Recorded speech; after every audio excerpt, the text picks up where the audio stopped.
Halo semuanya, hari ini kita akan membahas tentang sosial informatik. Sosial informatik ini adalah studi yang meneliti bagaimana teknologi informasi berinteraksi dengan masyarakat, organisasi, dan juga budaya. Kali ini kita akan membahas tentang pengertian dasar, evolusi, nilai sosial dalam desain ICT, serta pengaruh media sosial terhadap privasi. Oke, mari kita mulai saja dengan definisi dasar.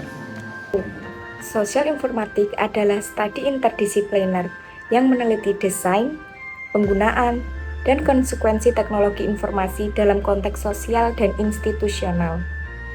Ini bukan hanya soal teknologi, tetapi juga bagaimana teknologi membentuk dan dipengaruhi oleh masyarakat. Konsep ini berkembang sejak 1996 sebagai reaksi terhadap dampak pesatnya perkembangan teknologi informasi pada era 1980-an. Menarik ya teman-teman, kalau bicara evolusi nih, sosial informatik itu semakin relevan seiring dengan berkembangnya media sosial dan digitalisasi. Media sosial itu bukan sekedar alat untuk komunikasi nih teman-teman, tapi juga berpengaruh sangat besar pada organisasi dan individu. Seperti yang kita lihat di zaman sekarang, media sosial yang sering kita pakai seperti Facebook, Twitter, Instagram, dan media sosial yang lainnya tidak hanya digunakan untuk bersosialisasi, tetapi juga dalam pemasaran, politik, dan pendidikan. Benar sekali.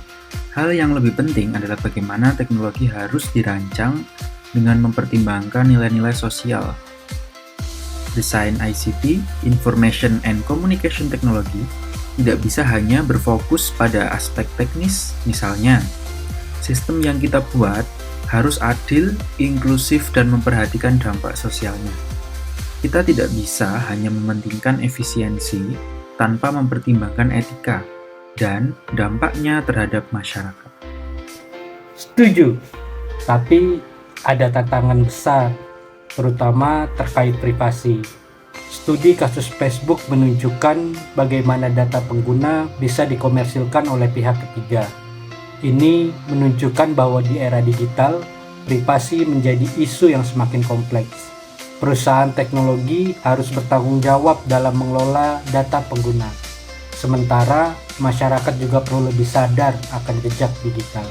Oke, jadi kesimpulannya, sosial informatik ini membantu kita dalam memahami hubungan antara teknologi dan masyarakat. Hal ini bukan hanya tentang inovasi, tetapi juga bagaimana inovasi tersebut diterapkan secara etis dan bermanfaat bagi semua orang. Oke, mungkin itu saja yang bisa kami sampaikan. Terima kasih semuanya.